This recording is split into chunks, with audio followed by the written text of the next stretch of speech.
Estamos de volta para discutir mais um estudo de caso. Só que eu vou comentar com vocês de início que a temática sugerida nesse estudo de caso, vocês sabem que é fictício, né? Todos eles são fictícios. Mas a temática dessa vez, ela é uma temática que eu nunca me senti muito confortável para apresentar em vídeos. E hoje eu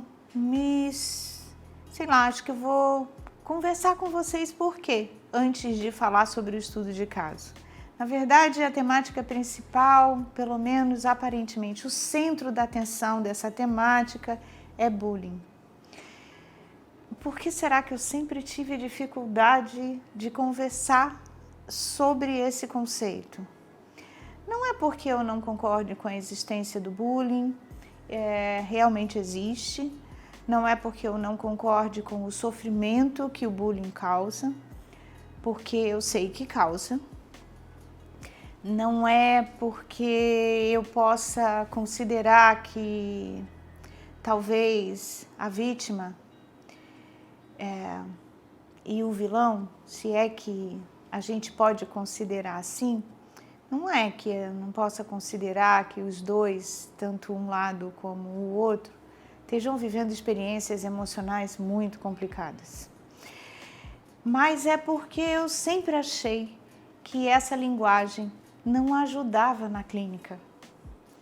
Não ajuda, pelo menos eu nunca percebi que eu ajudaria uma pessoa a elaborar as vivências dela de bullying. Rememorizando, recorrentemente reforçando uma posição de vítima na história. Então eu sempre procurei não falar nada sobre o assunto. Mas como agora me chegou um estudo de caso sobre esse, eu acho que pode ser interessante eu apresentar a minha versão e a forma como eu trabalho com as pessoas quando elas se apresentam na minha frente, falando de um sofrimento que foi derivado do bullying. Vou utilizar então o estudo de caso fictício para poder falar da forma como eu associei até hoje essa questão. Vamos a ele? Eu lembro da escola como um lugar que deveria ser de aprendizado e convivência, mas para mim acabou se tornando um espaço mais doloroso da minha vida. Sofri bullying de forma que nem consigo descrever sem sentir o aperto no peito. Eram violências sutis, explícitas, apelidos, exclusões, humilhações públicas. Com o tempo, fui perdendo o senso de quem eu era. Passei a me sentir invisível, sem identidade, como se a minha voz não tivesse mais valor. As crises de ansiedade começaram, ainda mesmo naquela época, e até hoje carrego sequelas. Medo constante de julgamento, dificuldade em confiar nas pessoas e uma sensação de estar sempre em alerta. É como se uma parte da minha história tivesse sido arrancada de mim naquele período, naqueles instantes, e eu ainda estivesse tentando juntar os meus pedaços. Forte, né? Vamos conversar sobre isso? Experiências de sofrimento na vida da gente, acho que elas são impossíveis de serem evitadas. Acontecimentos adversos, conflitos nas relações, acho que fazem parte da nossa história. Eu mesmo vou confessar para vocês que também vivi experiências de bullying quando eu era criança. Não sei como foi a violência sutil que essa pessoa fictícia viveu, mas pode não parecer, mas quando eu era criança, eu era bem gordinha. Não, bem gordinha eu acho que foi pouco. Eu era uma criança obesa, de cabelos encacheados, perninhas roliças e grossa. Pois é, Talvez você não consiga me imaginar desse jeito. E eu agora nem tenho oportunidade de mostrar. Quem sabe um dia eu trago um retrato para vocês verem. Acho que todos aqui gostariam também. Mas nessa época, eu estudava numa escola de freira e a roupa era marrom e branca.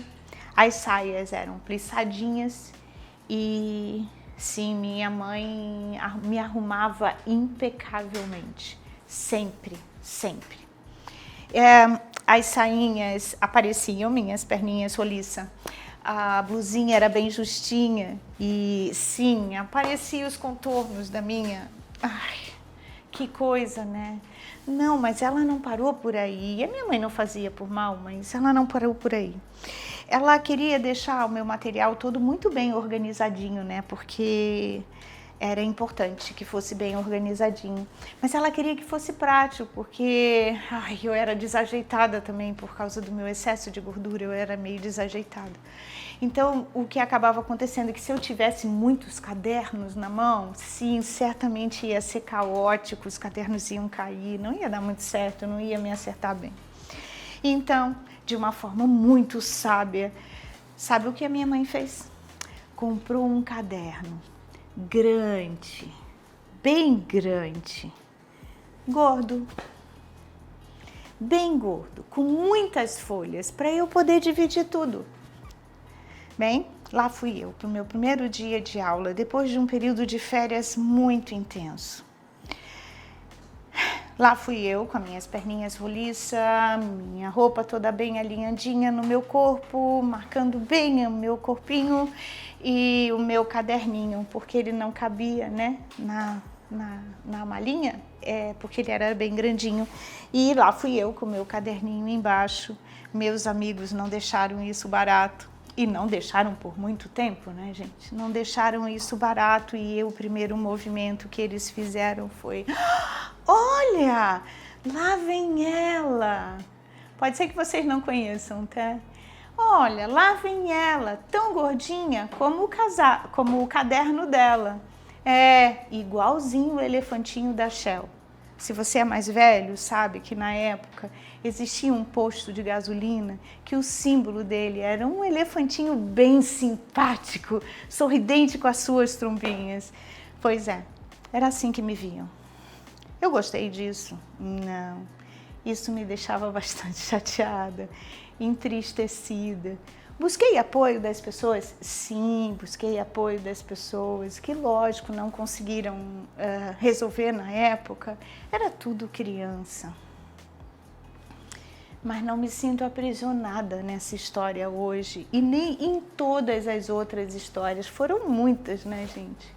E aí a questão é, por que será, né, que algumas pessoas vivem experiências de sofrimento com bullying? Violências, às vezes, não tão sutis, mas não ficam aprisionadas nela. Qual a diferença que existe, será, entre as experiências que eu tive e as experiências que essa pessoa está tendo? Você poderia me dizer, Anita, as suas são menores.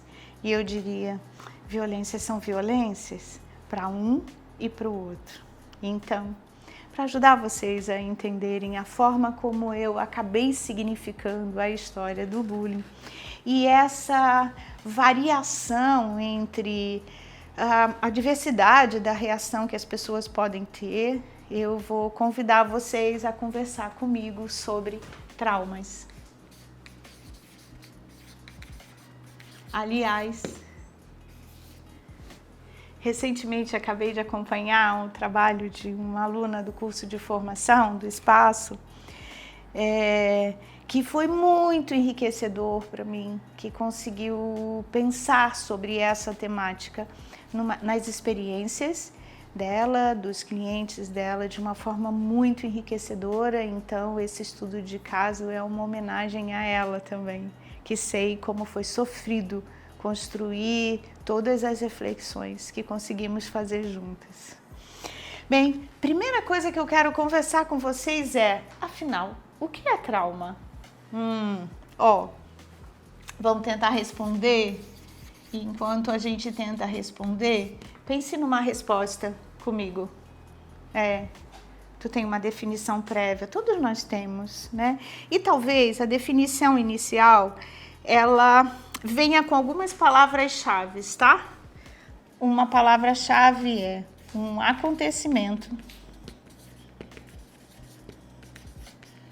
Pode não ser um só, né? Pode ser uma sequência de acontecimentos, mas ele é um acontecimento considerado adverso, mas que ele, na verdade, sobrecarrega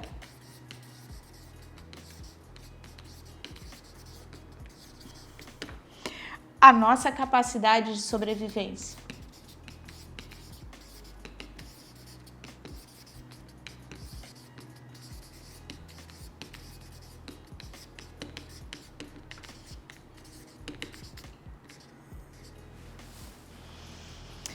Bullying sobrecarrega a nossa capacidade de sobrevivência.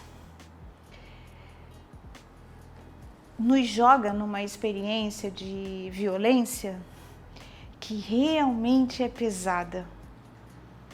Não importa a intensidade, não importa a forma como foi feita, a sequência constante de bullying faz uma diferença enorme. E tem uma coisa que eu gostaria de realçar com muita ênfase, porque quando a gente pensa nisso, a primeira coisa que nos vem à cabeça é que, tá vendo? A responsabilidade é do evento. Porque se o evento não tivesse ocorrido, tal coisa não estaria acontecendo, os sofrimentos não estariam acontecendo. Esse raciocínio de centrar todas as questões que envolvem o trauma nos acontecimentos é o que mais me dificulta a ajudar as pessoas a encontrarem saídas para as violências que elas viveram. E por quê? Porque eu não tenho o que fazer com os acontecimentos. Os acontecimentos em si, eles já foram.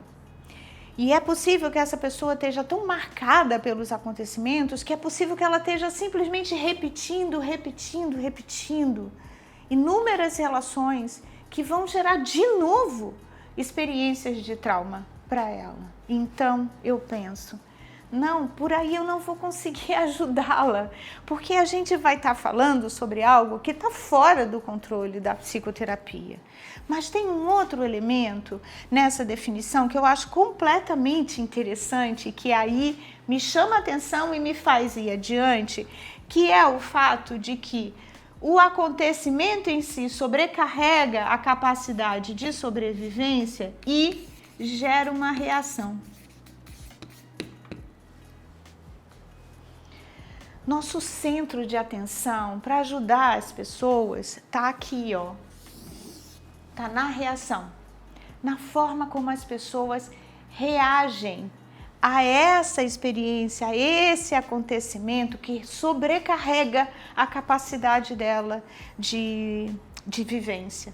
E aí é muito interessante, porque as teorias que já foram desenvolvidas sobre o trauma acabam reconhecendo que existe um movimento organísmico. E quando eu penso no organismo, já que nós estamos falando dentro de uma proposta de abordagem centrada, eu estou dizendo que ele não está acontecendo a partir do domínio da razão, única e exclusivamente, mas ele está acontecendo pela gestão de sensações, de percepções, ou seja, é a gestão do organismo. Não é a organização intelectual, mas é a gestão do organismo para enfrentar e para viver essa determinada experiência. Às vezes a gente pensa que tudo o que acontece com a gente tá sob controle, né? A gente está pensando, a gente está raciocinando, e eu vou dizer, no que diz respeito a essas experiências, a gente reconhece que nosso organismo é sábio e ele dá sinais de que ele vai tentar saída para isso. Então, podemos dizer que sempre que acontece um acontecimento desse nível, a primeira coisa que a gente experimenta é sinal de alerta. Faz sentido? Eu me lembro até hoje do rapaz me dando, da criança, eu era uma criança e ele também me dando o apelido de elefantinho da Shell. Eu sabia o que ele estava fazendo e o que me provocava isso. Ainda me lembro das imagens que veio na minha cabeça, que foi minha mãe arrumando o uniforme, a minha mãe me mostrando o caderno, ou seja, essas experiências todas, elas ficam vivas diante dos acontecimentos, né?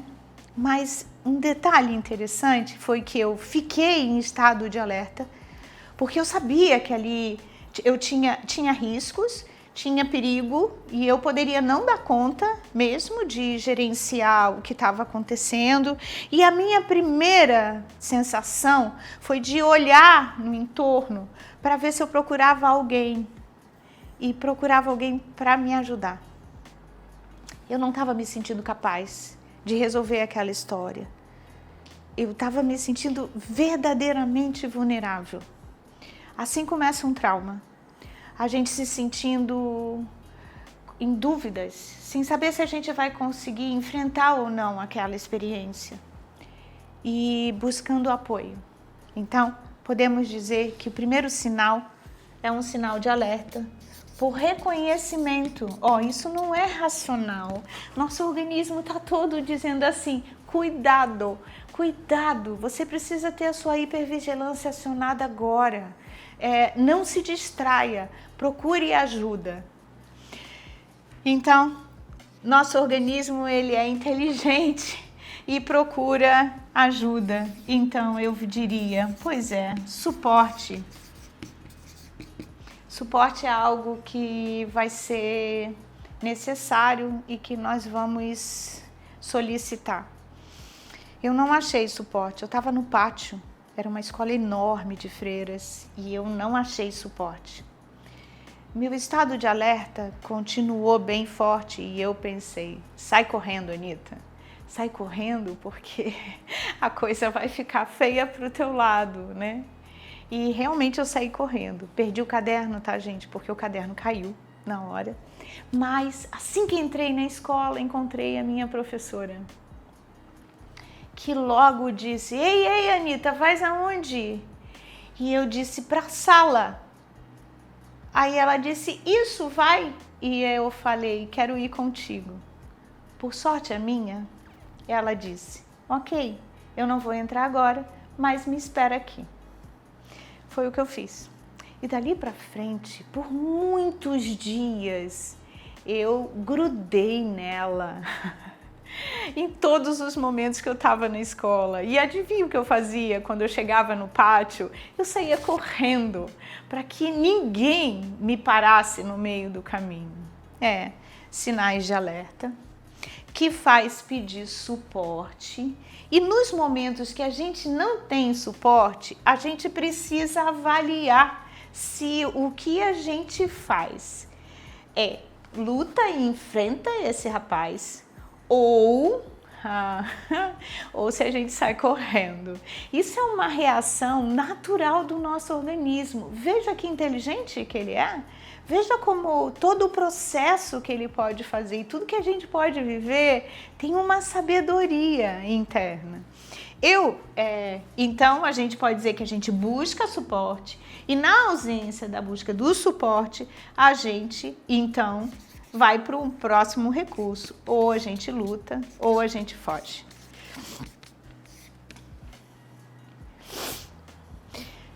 Agora parem para pensar comigo. Ai, que válvula de escape boa! Que sensação aliviante, gostosa! Quando ela disse, fica comigo. Agora eu não posso ir, mas fica comigo. Não dá a sensação do ufa! Estou resgatando meu estado de segurança. Ufa, que coisa boa, é aqui mesmo que eu vou ficar. O rapazinho podia ter passado, ele passou, tá? O rapazinho podia ter passado que eu estava do lado dela, segura. Veja como a sensação que se tem e as tentativas que o organismo está tendo é todo para resgatar na verdade, a nossa segurança e, consequentemente, garantir a nossa capacidade de sobrevivência. Essa é uma dinâmica que, quando a gente consegue o apoio, o suporte, consegue ter as ações de luta e de fuga, que a gente reconhece, e que essas ações diminuem o nosso estado de tensão e resgatam um pouco mais a nossa segurança, isso nos leva em direção a uma, entre aspas, resolução.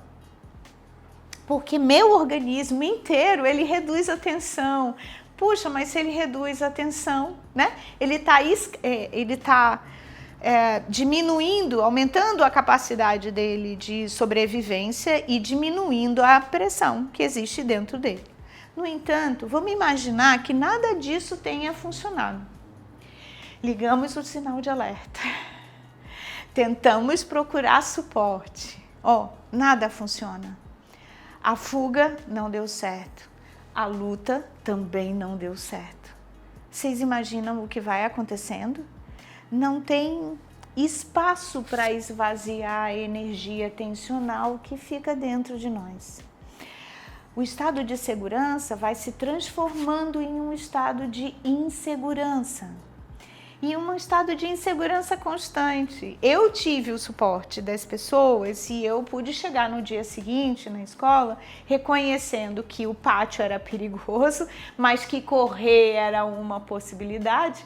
Eles não vieram correndo atrás de mim, tá? O que foi uma sorte para mim também. E que eu tinha uma professora que eu poderia confiar. Olha quantos passos, na minha experiência, foi dando para que eu hoje ainda me lembrasse delas como algo, puxa, que chato viver uma coisa dessa, mas não com marcas que me deixassem com a dificuldade que a pessoa do caso aqui diz que tem até hoje, de falar sobre, porque até hoje causa mal-estar nela. Se formos adiante um pouquinho mais aqui, então nós temos a constituição de um estado de insegurança. Insegurança, vulnerabilidade.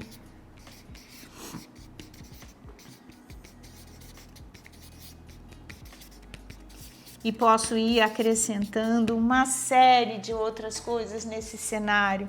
Uma baixa autoestima. Imaginando que vai se perpetuando, tá? Uma baixa autoestima.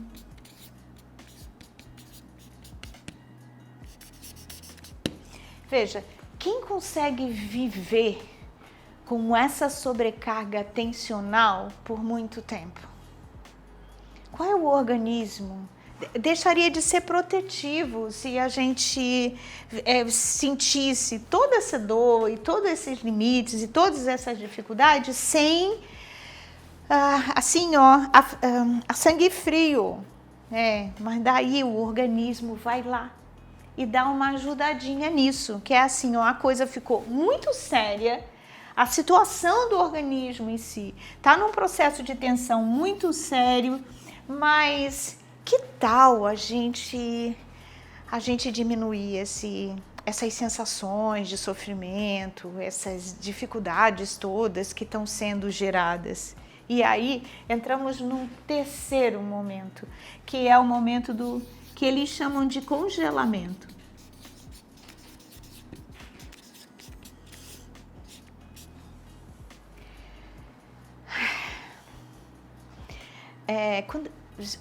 Vocês entendem o que é congelar? Porque eu penso assim, congelei? Jesus, quando a gente congela, muitas coisas parecem não existir mais. Endureci, petrifiquei de um tal jeito que as minhas emoções não ficam mais sendo sentidas de forma tão intensa. E vou mais. Como é que a gente consegue isso? A gente consegue isso porque nossas experiências vão deixando de ser vividas com consciência e intensamente. A gente aciona nosso modo econômico de experiência. Então, se estamos na vida, a gente está na vida, mas a gente não está inteiro nela. A gente não está se lançando nas experiências. Não, a gente está contido, tudo pode se transformar numa grande ameaça. E aí, para não se transformar numa grande ameaça, quem sabe a gente economiza a nossa participação na vida e assim a gente vai. Como se num processo cada vez mais gradativo, se as violências continuam, né? No caso, se o bullying continua, vai ficando cada vez num processo de congelamento maior. A gente só considera o congelamento quando ele se torna de longo prazo. Porque senão pode ser só aquele susto, o entorpecimento da experiência inicial. O congelamento vira mesmo uma forma de estar na vida, né? E é aí que a gente começa a dizer que, a partir desse congelamento, o trauma gera sintomas. Veja, nem todo mundo tem sintomas. Eu não tive sintomas, mas não tive sintomas porque a experiência que eu tive me permitiu ter a válvula de escape da tensão e sim, aos poucos eu fui encontrando outras saídas relacionais. Mas considerando que as pessoas não conseguem essas válvulas de escape, elas vão tendo sintomas e os sintomas estão descritos pelas pessoas. Quer ver? Ela diz assim, ó: com o tempo, fui perdendo o senso de quem eu era. Ó, como isso representa uma economia no processo de viver as experiências. Porque a gente só tem condição de saber de nós mesmos se a gente está simbolizando os acontecimentos e as experiências. Mas no caso de uma experiência dessa de bullying, me parece bastante traumática. Se ela vive as experiências, ela vai viver a marca do sofrimento também do bullying. Então, entendo por que ela não se reconheça mais. Mais adiante ela diz: passei a me sentir invisível, sem identidade. Combina com o congelamento e com a perspectiva de que ninguém me veja, porque se me ver pode tocar na minha dor ou provocar ainda mais a minha dor. Como se a minha voz não tivesse mais valor. A baixa autoestima natural. As crises de ansiedade, porque vejam, a qualquer momento, nossa vulnerabilidade pode ser acionada. A crise de ansiedade, então, começou ainda naquela época e até hoje eu carrego sequelas. O que significa dizer que essa experiência ainda está muito represada, ainda não foi ressignificada, ainda não foi reconstruída.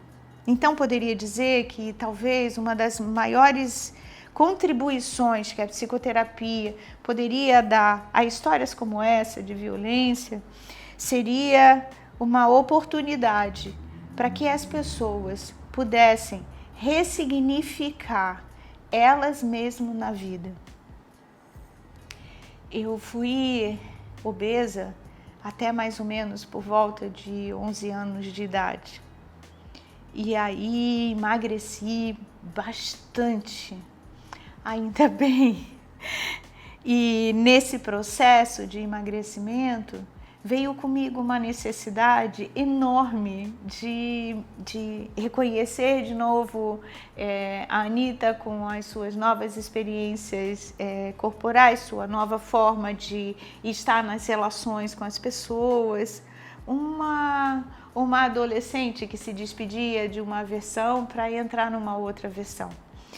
E eu fico imaginando quantas pessoas que viveram essa violência não têm a oportunidade de criar um significado atual de si mesmo. Às vezes a gente vive essas experiências na infância e a gente chega na vida adulta ainda considerando que o que fizeram com a gente na infância ainda tem poder e a gente esquece que a gente não tem mais o mesmo tamanho, que a gente não tem mais a mesma vulnerabilidade. Então, ajudar as pessoas a construírem a elas mesmas, a partir do que elas são no momento, e ajudar a partir dessa consciência, a ressignificar as experiências passadas, o quanto que foi uma sobrecarga mesmo, o sentido da sobrecarga, onde existia o poder delas e como ela pode usar o poder hoje. Eu entendo que é um caminho que pode levar essa pessoa a reconstruir o seu próprio sentido de vida, não mais baseado nas experiências de violência que ela teve, mas baseado na cicatrização. Trauma, a gente não faz eles desaparecerem, né? Eles, um dia, tendo vivido essa consciência de sobrecarga, vai caminhar com as pessoas, independente da história que seja, independente do tamanho da violência que seja. Para mim, violência é sempre violência, independente do tamanho, né? Mas vai continuar com a gente. A grande diferença é que eu posso caminhar para um processo de cicatrização dessas feridas que foram ocasionadas por um acontecimento, se eu consigo liberar a energia que foi contida. E posso também, por um outro lado, de alguma forma ajudar essas pessoas a viverem com as suas próprias histórias. Viver com as próprias histórias significa incorporar as experiências que foram violentas para que possam fazer parte de si e como elemento de crescimento pessoal. Pode parecer estranho dizer isso, né? Mas nossas histórias são tão singulares e elas falam de nós como pessoa. E exatamente por falar de nós que elas precisam ser incorporadas. Só assim eu acho que a gente consegue ser verdadeiramente quem nós somos, até onde conhecemos, no momento atual e no momento de hoje. Eu adoraria conhecer essa pessoa se ela existisse, porque seria uma bela oportunidade de ajudá-la a enfrentar as vulnerabilidades dela. Bom, eu espero ter lhe ajudado e espero que esse estudo de caso ajude você a saber como lidar com uma pessoa que tenha vivido violências como essa que a gente acabou de citar. Foi um prazer enorme estar aqui.